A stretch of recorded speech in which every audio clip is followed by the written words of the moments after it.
Welcome back to Wellness Wave Radio. Thanks for tuning in this morning to ride the wave with us. Each week our goal is to give you at least one suggestion that will make your life a little better. My name is Phil George. I'm a clinical biochemist, certified personal trainer, and a health coach. Please remember, everything we discuss on the show is for informational purposes only and should not be taken as medical advice. Always seek the guidance of your medical professional or contact Dr. Emily Cabrera. Oh, Lord. Here we go. Here we go. Dr. Emily, can you please introduce yourself and introduce our new guest here, Jamie? Yes, so I'm Dr. Emily Cabrera. I'm a psych mental health nurse practitioner, and I own my own business, Dual Minds Integrative Psychiatry, right off of Burncoat Street in Worcester. Whoop, whoop. And we are very excited to have Jamie MacDonald, who is a paramedic and saves all the lives at UMass and in charge of District 7 Critical Incident Stress Management Team. What else did I miss? Mental health first aid instructor. Mental health first aid instructor. Yep. And actually, we did a whole show, a radio show, and we talked basically about first responders, and that was one of the things.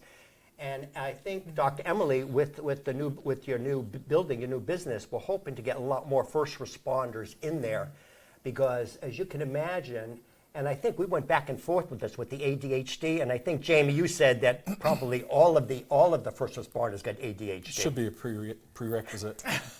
And why Should be in the job description. It really should. ADHD expert. Why do you think that most first responders are really drawn to a job like first responding? You either find out in a hurry that you can't do it, or you do it and thrive. There's really no in between. And when you thrive at something, you get all the rewards of it: physical, mental, in some cases spiritual. So it draws you back every time. We deal with a lot of bad, but that one good outcome makes all the bad worth it. And there's no higher high. Can you talk a little bit about the dopamine chasing? That happens? That's what we live for. We wake up in the morning to put our uniform on, it starts flowing. We're getting into that readiness, getting that I want to respond mode, and you get up to a 4 or a 5 in the grand scheme of things, where most people live at 1. And at work, my wife calls it getting into work mode. And we get into work mode, and we're ready to go at a moment's notice. We go from 5 to 10, because that's a lot easier than going from 0 to 10. And once we hit 10, it comes back down very slow. And by slow, I mean days or a week. And to get back to 0 or 1, it physiologically takes 2 weeks. Good self-care to get all that catecholamines out of your system. What happens is we get addicted to it, and we find ways to recreate it. A lot of risky behaviors with driving too fast. A lot of people have motorcycles. People will go skydiving. Rock climbing is popular, which is all healthy coping skills, but generally risky behavior, because they want that dopamine rush, that flow of chemicals that we all become addicted to. Okay, can Emily, do you want to let the viewers know what exactly is dopamine? Yeah, so dopamine is kind of, it gives you that mirrors of, I guess, fight or flight too. It's the pleasure senses. You feel good. That's what all the drugs try to mimic, the massive dopamine release. In your brain, you have thousands of neurotransmitters. We only know a handful. I think like 100 have been explored in psychiatry, but we have thousands of neurotransmitters, and dopamine is one of the most crucial ones to keep your body in balance. You can connect it to the central nervous system, that fight or flight, or the rest and digest. And the problem is when people stay in that fight or flight. And they're doing it on purpose. Yes. This isn't a non-purposeful where you're walking down a street and you're just a little nervous. They have to be in that sense of response, because they can't respond to the chaos that's happening unless their body is in that. And I think for the viewers, the other thing with dopamine, casinos use this all the time, dopamine. And what they Pleasure. found with dopamine, what happens, you get a certain positive reinforcement from it, and then you want to do it again. So it's a way you want to do it over again. So in other words, you go somewhere and you get that rush, that dopamine, that feel good, I want to do it again. That's what happens. People go into the gym sometimes. Yep. They hate going to the gym, but once they go there, they come, that's going to make me feel good. Yeah. So actually, this goes back to evolutionary biology. I love this, my evolutionary biology. So why did we develop dopamine? So the reason we developed dopamine is because we won't die. Because what happens is, you go out there and you kill the dinosaur and eat the dinosaur. That made me feel good. So you get motivated. Dopamine's released. I want to go out and kill that dinosaur again because that made me feel. I want to eat. Because I want to eat And survive. So what it is, it's a way basically for us to survive, in that we can go out and do it again, and that's what Foxwoods does. They get you in there. And the other thing we mentioned before on the show is what happens. They found out people became addicted to the gambling, not so much winning or losing. It's that anticipation of I may win. Yep. I may win, and they know enough times to give you just enough wins to keep you going, right? And then ring the bells and flash the lights and Yep. make all that stuff happen. They come over and Neurosensory. congratulate you and, hey, you won 100 quarters, yay. The hard part with first responders too is as their body is adapting to that and constantly living in like that dopamine surge kind of feel of the 5 to 10-ish range, right? Like 0 to 10. What happens when you come down? And then you have a lot of traumas that you're exposed to, and when you come down, those rush in your brain. Yeah. So that's where those poor coping mechanisms kind of jump in because they have to survive. No. It makes sense. Your body's trying to adapt. We just need to do it appropriately. And Jamie, we talked on the show too about the PTSD. You want to cover that a little bit? Oh, that I think that's a direct result of the trauma we deal with, and the dopamine and the catecholamines, and that all wash out into cortisol, and cortisol is the big stress hormone, and it does a number on you if you're not managing it well. To touch on the 5 to 10, you'll find, generally speaking, that paramedics and other first responders have a steady affect. It's usually a depressed affect, but it's steady because we don't get too high when things get really good. We save a life or deliver a baby or something happy.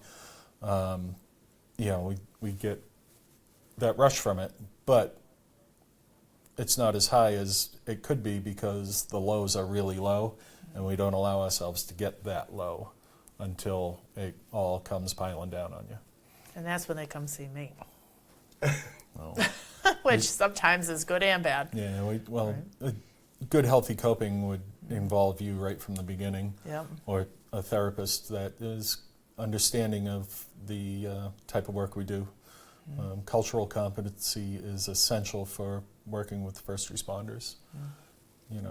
Knowing what we do is essential, because when we come in and want to talk about something, wanting to talk about something is not common for us. So when we come in guns blazing, throwing grenades, and unculturally competent, if that's the way to say it, won't be able to handle it. I have actually gone into a therapist, and unfortunately for her, it was our first meeting, and I came in after a particularly stressful night. And Unfortunately? Or fortunately? Unfortunately for her, because... Fortunately, you stopped it soon. No, she stopped it 20 minutes into it because she was crying and couldn't handle me. And I found myself trying to console her and apologizing for putting this out on her where I was paying her to... Hello. So, cultural competency is essential for dealing with some of the stuff we deal with. Yeah. But it was interesting in terms of the rush. People don't realize. You've probably heard of things where in an emergency situation, a mother literally lifting a car. Yeah. You heard of that? Do you know how that happens? I just found out how that happens. What happens is you have something in your body. It's called Golgi tendon organs, and what it does, it's a fail-safe. So your body knows you can't lift this heavy thing because you're gonna break your muscles. But what happens when your brain realizes this is a life or death situation, it shuts down the Golgi tendon organ, and you can had a woman lift a car off of her and just literally throw it. So we have no idea how strong we actually are, what we can actually do. Well, what happens is, our strength is limited by pain, right? So when you're lifting something really heavy, you stop when it hurts. And when you're not feeling pain, it Just keep doesn't going. hurt, you keep going. And then when you get that adrenaline, you get that sudden surge, you can not feel pain and, respond to whatever the threat may be. And, when you're dealing with those situations or you're on drugs like PCP, they have superhuman strength because they're not feeling anything and they don't respond to pain. And, there was one situation in particular I was involved in where this guy was flipping out and police arrested him, and he was in the back of the police car and he broke both his arms trying to get out of the handcuffs. And both arms were broken and he was still trying to get the handcuffs off. And, there's not a lot you can do about that. And we had to, challenge him with other medicines that were, grossly ineffective because the amount of medicine he was on, not exactly medicine, but essentially the same mind thing. altering, yeah. Yeah, essentially the same thing. He wasn't feeling anything and there's nothing we could give him to make it feel better or make it feel. And, we ended up having to knock him out. And again, most people never go through what first responders go through. I mean, it may happen once in their life or twice, but you guys do this on a daily basis. And I think that's one of the things we talked about also on the show is you need somebody that understands it, that's been through the war, that's been through it. And I think the word you used was cultural competence. Yes. So, and I think that's one of the things. Let's talk a little bit, Dr. Emily, about your new business now in terms of dealing with first responders and maybe helping them. Well, I definitely think that one of the things that makes what my vision is with my office and what I want to do with that space so important is because I do understand. I spent more than a decade at the bedside in the ICU, so you were pre-hospital, but then you sent it over and I kept them alive afterwards. And there was days when numerous people were coding, and to even intubate somebody, that can be very upsetting for someone who hasn't shut down their brain enough in order to see past that to keep the person alive. So it doesn't have to be like someone's dying, but you have to understand that dynamic. And if you're talking with people who have to have that on, they can't shut those both biological and emotional factors off because they need to do it for their job. Well, you got to meet them somewhere. So that my vision, my hope, which I think is coming to fruition, it's been about a year in the making, is that we can really have a great resource for people to come, like first responders, to just get help, be proactive rather than reactive, And that's ultimately what led me to leave the ICU, and I miss that time. And then I also realized that if I had stayed there, I would be much worse off mentally, Maybe a mental breakdown or something, because you can only take so much of it. Do you know what I mean? Without getting help. Yeah, it's the the common vernacular is the backpack analogy, throwing rocks in the backpack. I've never carried a backpack full of rocks, so I call it a laundry basket. I know what the laundry basket is. We fill up the laundry basket. We start to feel the weight of the laundry basket, so we throw it in the closet because we're not going to do laundry. We're just going to keep wearing new clothes. And that's a coping skill. We just keep going, do what we need to do and not what we have to do. And we fill up that closet eventually, and then we fill up the laundry basket and we go to throw it in the closet and everything comes tumbling out. And then now we got to sort through it. Some of it we can just throw away. We're never going to wear it again. Some of it we have to wash and dry and, fold it up, put it away. Some of it has to be... Which can be painful. Yeah, yeah. Quite Some literally. of it has to be, handled a little more carefully with some spot treatment and, wash it, dry it with light colors and all this stuff, and then you iron it and hang it up. And then there's the stuff that, you have to take to the dry cleaner, which is the professional help to clean these memories, if you will, where they need to be pre-treated, specially handled, washed in a special way, then starched, hung up, wrapped in plastic and put in a special place in the closet so you still have it.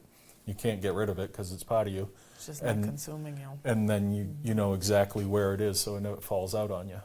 But I think in essence, we're talking about stress for everybody, Yeah. whoever that is, but just listeners to know a little bit. So basically, you only can be in one or two states. You can be in what they call sympathetic or parasympathetic. So sympathetic That's is the fight or flight fight or flight. versus the rest and digest. So what happens is, and again, going back to evolutionary biology, is what happens, we get two main directives as a smart monkey. Number one is not to die. Number one is to reproduce. So in other words, if we're constantly watching out for that leopard and we're constantly in that sympathetic, we release a lot of cortisol, we shut down our immune system, we shut down our digestive system, we shut down our reproduction. Everything's shut down to get it ready to run away from that tiger coming out of the bushes.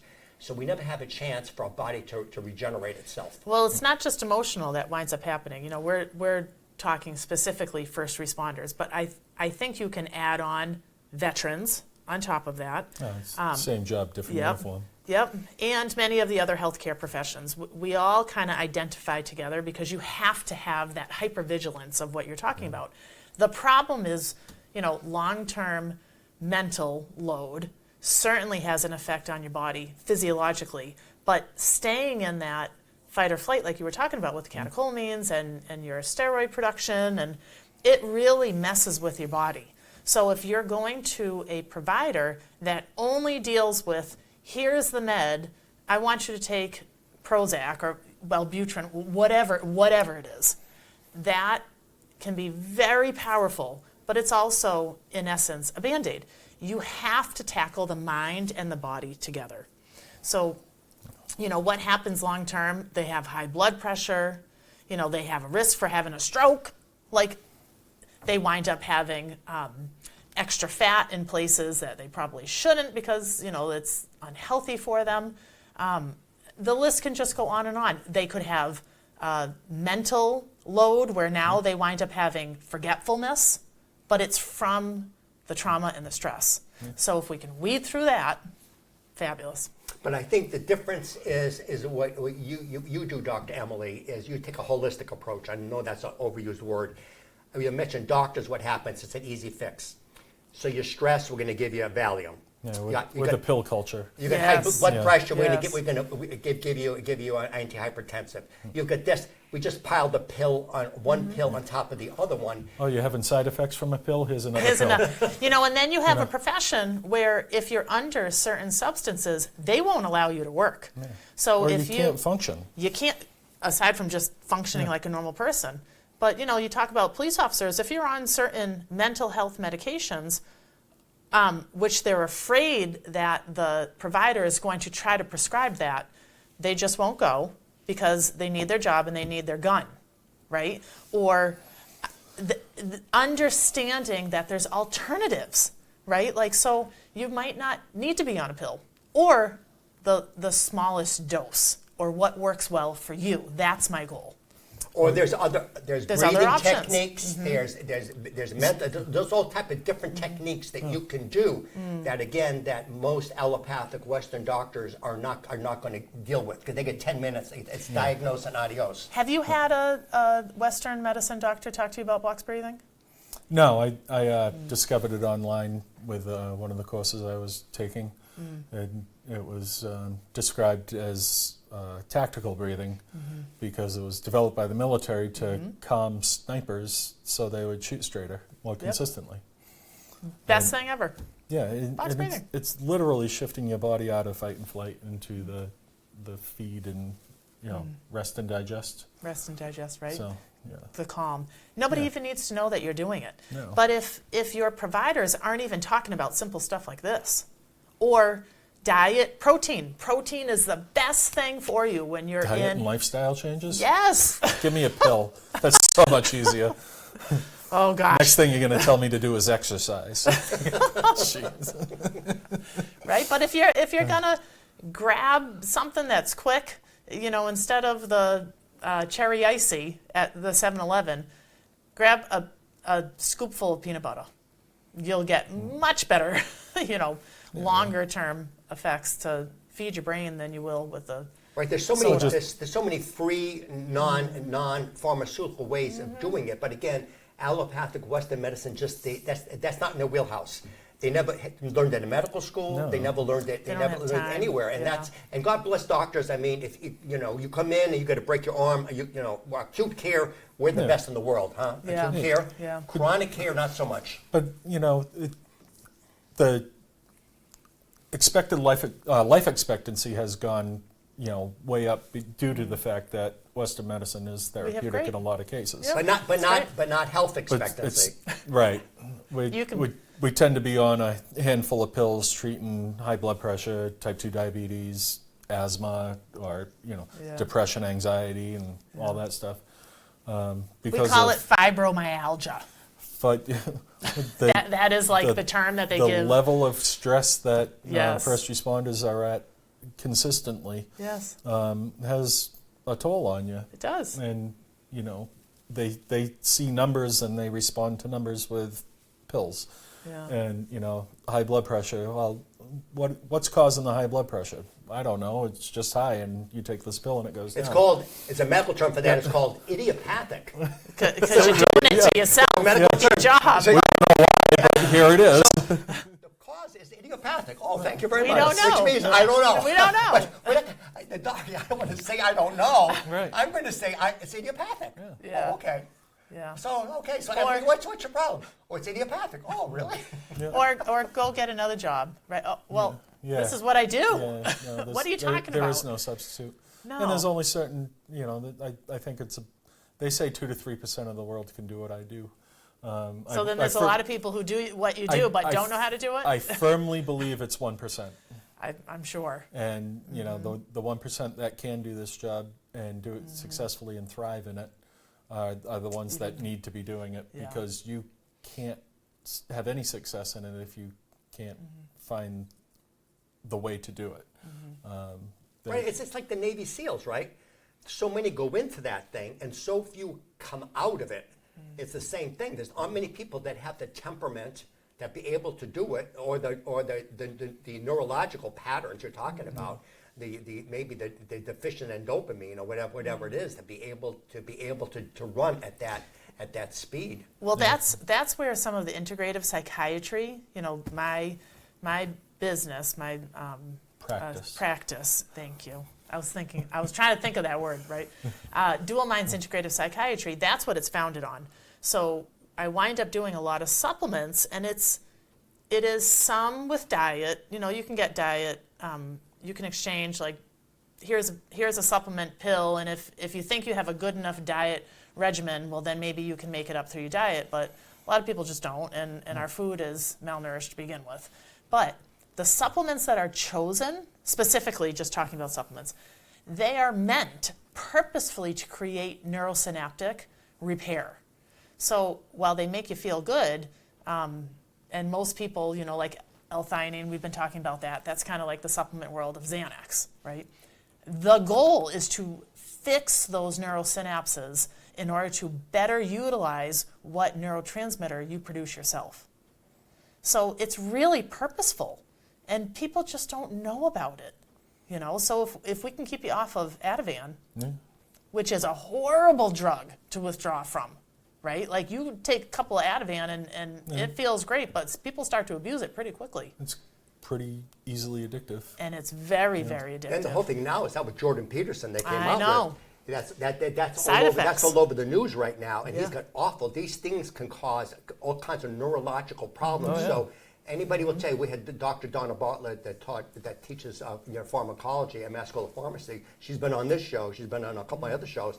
and she wrote a book called MedStrong, and I like to call it the anti-pharmacist because she tries to get you off the drugs. That's my goal. Yeah. Or And the so- least amount Yeah. of the dose Yeah, so possible. or you can substitute it with a supplement, and most drugs come from supplements. We talked about this. Yeah. Aspirin comes from the willow bark tree. So I mean, it's not like somebody they invented in a lab. They just took it, found a way to reproduce it, and there's so many like that. You know, modern medicine gets involved in it, and they engineer it to be, Mess it up. yeah, they engineer it to be something that it wasn't supposed to be, especially in the dose that they give it. When you eat right with proper food and nutrition, you get different dosages of different nutrients and vitamins and minerals and stuff. Yeah. And you know, nowadays, like she touched on, the food isn't the same. It's already nutrient deficient because the way they mass produce everything is, you know, robbing the soil. Yeah, of they call it, everything. monocropping. Yeah. I mean, now Emily went out to a farm actually in Barrie, and the whole thing is what they do is the old farmers they wouldn't plant the same crop in the same place over and over again Yeah. because it takes all the nutrition. I think I heard 50% of the vegetables now are deficient they Yep. were 20 years ago. Yep. So even though you're eating the broccoli we'd be eating, there's not enough nutrients in there. Or what type of farming they're doing. So like the farm that we went out to, they've sent newsletters to me because I signed up for the email. And I think it's fabulous. So I've learned, you know, their type of farming. They do the where you just keep putting the soil on top. It's actually not appropriate to keep on grinding the soil every single year because then you mess with the biome. Yeah, there right? you go. And you need good bacteria and good insects, and you just pile it on, and then they move we're around gonna have there. insecticides on everything. Oh my gosh! And then they have their chickens that are eating up all the grubs. That's great. Yeah. Yeah, it's Instead good. of insecticides. Yeah, it's called regenerative farming. Mm-hmm. So what they do is again, it's the natural way of doing things. I thought chickens ate corn. Yeah. Yeah. Nope. Yeah. So, But the goal truly is, I think, to support whole body. Yeah. That's really the end all. the body needs some support sometimes, and the right way to do it is to aid the body to do it itself. There's very few things that are deficient in the body right from the beginning, and when when left to its own devices, the body will often heal itself, Yeah. given proper nutrition. You know, when children are born and growing up, they go from the mother's milk to the first thing they eat is generally sweet potato, because it's the most nutritious food in the world. Do you like sweet potatoes? Oh yeah. Do you? Smushed? Baked? No, sliced and fried in butter. Yeah. Take out all the nutrition in it. You fry it in butter. It's It's good. amazing. Yummy. So What's your favorite food? I'm basically a carnivore. So I'm pretty much You like meat? I'm meat. I'm meat and eggs, and that's. Do you do the paleo diet? It's kind of a paleo, but it's pretty much very minimal amount. Really, no vegetables for me. That's going to make you crazy, but sorry. Yeah. Because Emily's a vegetarian, so Yep. but we still get along, right? And we Yes. don't have any beefs, do we? No, Dad. No. Okay, we're coming up towards the end of the show. So, Dr. Emily, can you give us a quick overview of what you do and who maybe should see you? Yeah, so Dual Minds Integrative Psychiatry. You need to reach out to me if you have some problems, especially if you're a first responder or perinatal mood disorders. www.dualmindpsychiatry.com. And the goal is just to fix them to be able to support themselves. Not necessarily fix. I don't know why I said that, but to We're not help broken. support. You're not broken. Help support people to have whole body approach, to keep on working or doing what they enjoy doing and not having a complete mental breakdown. And she also works with kids on the spectrum, does IEP, so does that. She's not a one-trick pony. She Nope. does more than one thing. Nope. So anything to do in a holistic approach, again, brand new building. So I can't recommend Dr. Emily enough. And Jamie, thanks so much for coming on. Thanks for Thanks for coming on, having me. guys. And we'll see you next week.